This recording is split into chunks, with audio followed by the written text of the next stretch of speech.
लोकसभा चुनाव का मतदान चल रहा है। 3 चरणों की वोटिंग हो चुकी है, चौथे चरण का मतदान होना है। और इसी क्रम में जब चुनाव की चर्चा होती है, मतदान की चर्चा होती है, तो उसमें उत्तर प्रदेश जब आता है तो उत्तर प्रदेश में पूर्वांचल की चर्चा ज़रूर होती है। और पूर्वांचल की चर्चा होती है तो वाराणसी, जहाँ से प्रधानमंत्री नरेंद्र मोदी लड़ते हैं। और उसके बाद अगर दूसरी सीट कोई है जहाँ की चर्चा होती है तो वो है गाजीपुर। और गाजीपुर इसलिए भी हॉट सीट हो जाती है क्योंकि यहाँ से कई सारे ऐसे शब्द जुड़े हैं, ऐसे लोग जुड़े हैं जिससे इसकी चर्चा ज़रूर होती है। इसी क्रम में हमारे साथ हैं भाजपा के प्रत्याशी, जो भारतीय जनता पार्टी ने प्रत्याशी घोषित किया है, पारसनाथ राय जी हैं। हम इनसे बात करेंगे और जानेंगे कि यहाँ का क्या रुझान है और इनको क्या प्रतिक्रियाएं मिल रही हैं। सर, बहुत बहुत स्वागत है पीटीसी। बहुत बहुत धन्यवाद आपका भी। थोड़ा सा कुछ अपने बारे में बताइए, क्योंकि आप कैंडिडेट हैं, पहली बार चुनाव में आ रहे हैं, लोग बहुत ज़्यादा जानते नहीं हैं आपके बारे में, तो कुछ बताइए हमको। एक तो मैं पंडित मदन मोहन मालवीय इंटर कॉलेज में प्रधानाचार्य रहा हूँ और संघ का कार्यकर्ता रहा हूँ विद्यार्थी जीवन से ही।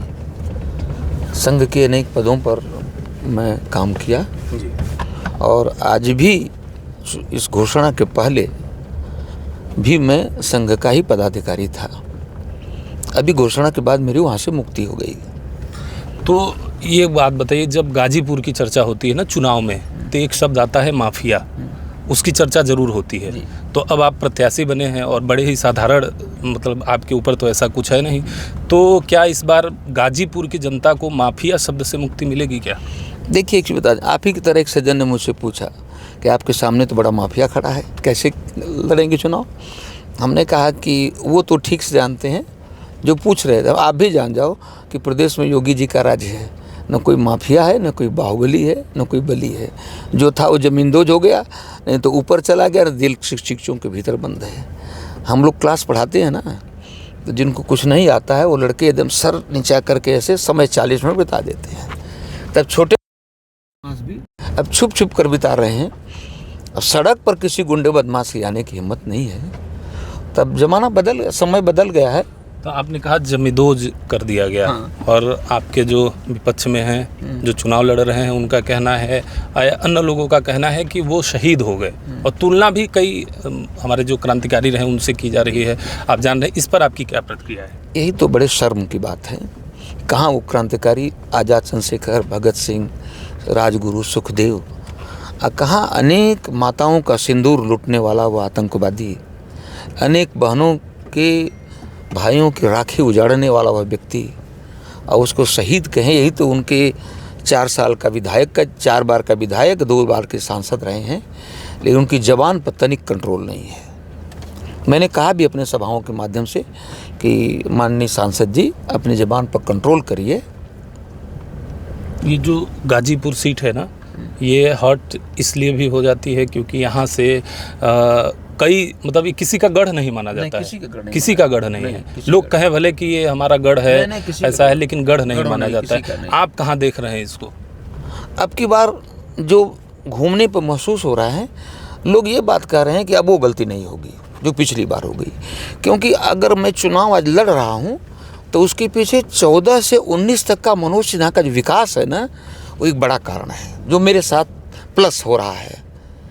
क्योंकि विकास इतना बड़ा था कि अब जैसे वो पूछते हैं कि आपने मास्टर साहब को देखा है, तो लोग कहते हैं नहीं देखा अपनी सभाओं में। तो मैंने भी सोचा कि मैं भी पूछूं, तो हमने पूछा कि आपने सांसद जी को देखा है कभी यहाँ? तो लोग कहते हैं नहीं देखा। हमने कहा पार्लियामेंट में थे नहीं, शायद 10-15 दिन रहे हैं, जनता के बीच थे नहीं, तो कहाँ थे वो? एक तरफ मनोज सिन्हा जी हैं जो हर शनिवार और रविवार को, वो शुक्रवार की सायं ट्रेन पकड़ते दिल्ली से, हवाई जहाज़ से नहीं आते थे, और सुबह बनारस उतरते थे। बनारस से जो निकलते थे उनका सैदपुर क्षेत्र प्रारंभ हो जाता था। दोपहर में किसी कार्यकर्ता के यहाँ भोजन, दिन भर घूमना, रात में किसी कार्यकर्ता के यहाँ भोजन, रात में ओपीएम फैक्ट्री गेस्ट हाउस में रुकना, और सुबह वहाँ से जलपान करके फिर निकलना, और फिर घूमते हुए रात में किसी कार्यकर्ता के यहाँ भोजन। एक ही वो ट्रेन है, पटना राजधानी एक्सप्रेस, उसी को पकड़कर वो दिल्ली चले जाते थे।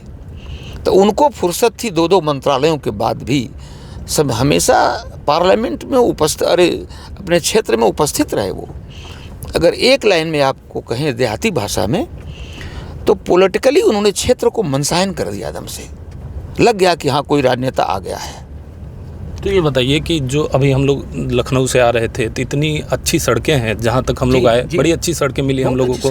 तो ये सांसद तो यहाँ से यहाँ तो ये भी हैं, अफजाल अंसारी भी हैं, तो क्या इन्होंने कोई काम नहीं किया, आपका कहना है? मैं बता रहा हूँ आपको कि मनोज सिन्हा जी ने शहरों में शौचालय बनवाए हैं।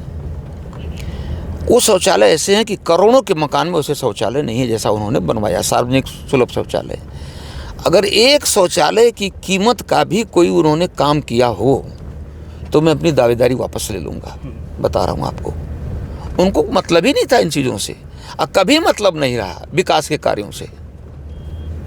आप घूम कर पूछिए ना लोगों से कि विकास का 4 बार विधायक रहे हैं, केवल सरकारी धन लूटना, कमीशन खोरी करना, और ज़रा वो अपने को अलग रखते हैं, लेकिन उस आतंकवादी भाई का पूरा लाभ उठाना। तो जो सपा के यहाँ से कैंडिडेट हैं उनका मैं बयान देख रहा था, वो कह रहे थे कि भारतीय जनता पार्टी के लिए गाजीपुर का मतलब सिर्फ मनोज सिन्हा थे और तो मतलब किसी को जानते नहीं थे। तो आप इसको कैसे देख रहे हैं कि क्या वो सिर्फ वही थे, आपको उनका लाभ मिल रहा है, अब डबल हो जा रहे हैं? इतना बड़ा संगठन, विश्व का सबसे बड़ा संगठन, तो गाजीपुर में क्या वो संगठन का कुछ भी नहीं है? गाजीपुर में चुनाव हारना चुनाव जीतना एक विषय है, लेकिन जब जिलाध्यक्ष ने बुलाकर हमको रचना दिखाई, जो मैं पहले से भी जानता था, पन्ना प्रमुख तक की रचना हुबहू बन चुकी है कि 60 वोटों का एक कार्यकर्ता के पास जिम्मेदारी है। बूथ प्रमुख तो एक बात हो गई, उस बूथ में भी एक पन्ने पर जितना वोट है 60 वोट, उस 60 वोट के लिए भी एक कार्यकर्ता तैयार है और रोज अपने उस 60 वोटों में घूमता रहता है। तो वो तो चुनाव एक, मैं तो सामान्य कार्यकर्ता हूँ, किसी बूथ प्रमुख को भी दे देंगे तो वो भी चुनाव लड़ लेगा, ठीक से लड़ लेगा। तो आप जब जा रहे हैं जनता के बीच में, तो जनता की क्या प्रतिक्रिया मिल रही है, आपसे लोग क्या कह रहे हैं? जनता का इतना आशीर्वाद मिल रहा है। आपको एक उदाहरण बताऊं, अभी मेरा 10 तारीख को नामांकन होगा। उत्तराखंड के मुख्यमंत्री माननीय धामी जी आए थे, उन्हीं के वही थे उसमें पर्चा मेरा दाखिल कराने में, और इतनी भीड़ थी कि गाजीपुर की हर सड़क जाम हो गई। हम लोगों को भी उतनी उम्मीद नहीं थी कि इतने लोग आएंगे।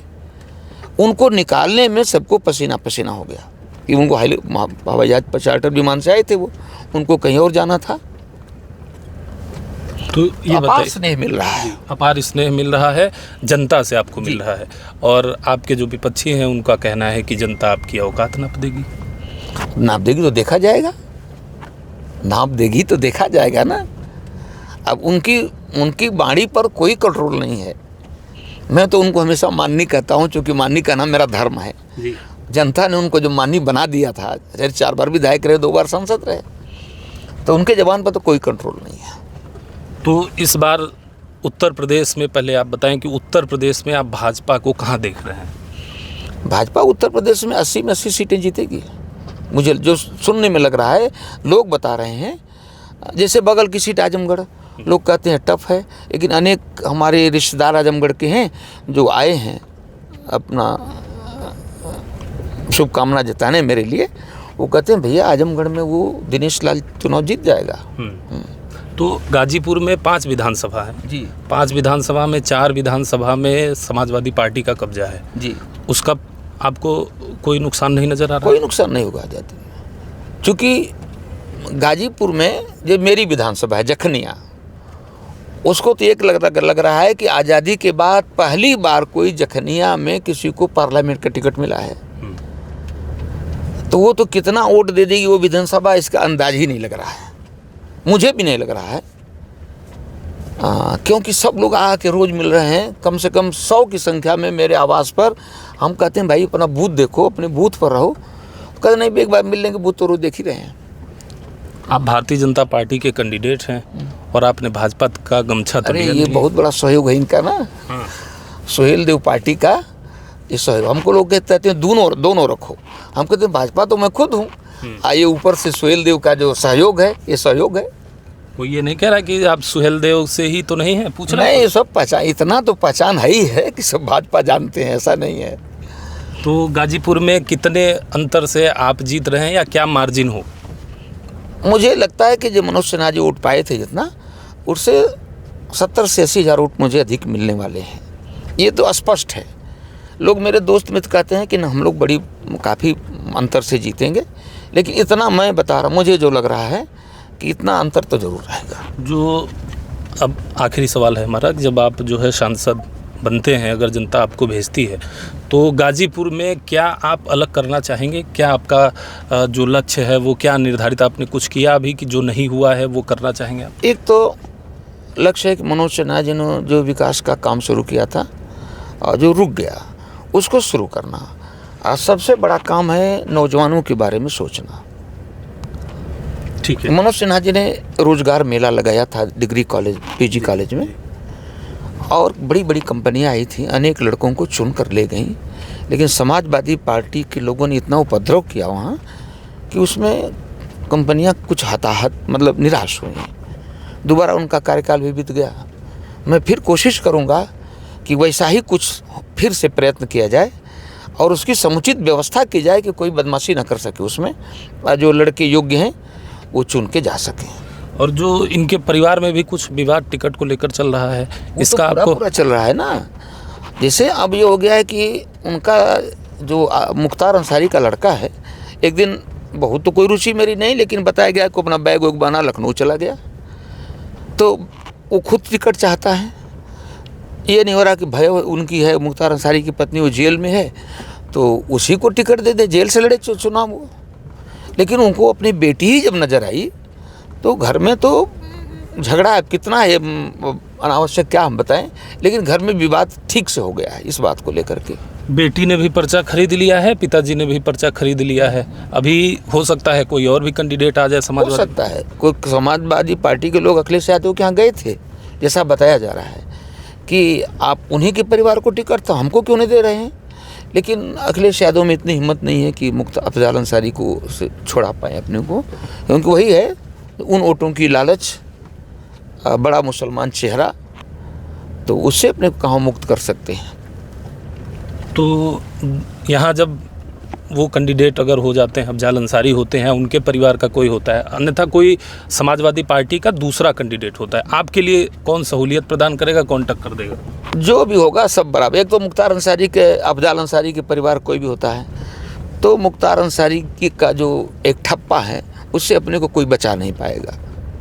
वो तो उनसे जुटा हुआ सब पूरा जिला मान रहा है कि भाई ये उन्हीं के लोग हैं, और बाहर का कोई आता है, देखें कौन आता है क्या करता है। ठीक है, तो ये थे गाजीपुर से प्रत्याशी हैं भारतीय जनता पार्टी के पारसनाथ राय जी, जिनका कहना है कि गाजीपुर में वो जीत रहे हैं और पिछले जो मार्जिन रहे हैं भाजपा के, जब भाजपा के सांसद बने हैं उससे अच्छी खासी वोट से जीत रहे हैं। जब वो जीतेंगे तो उनके प्रमुख जो उनके मुद्दे होंगे उसमें युवाओं के लिए वो अच्छा खासा ध्यान रखेंगे, उनके लिए कुछ ऐसी योजनाएं लाएंगे जिससे उनको भी रोजगार मिले, तथा जो और काम जिसमें गाजीपुर पीछे है उसको भी ये करेंगे।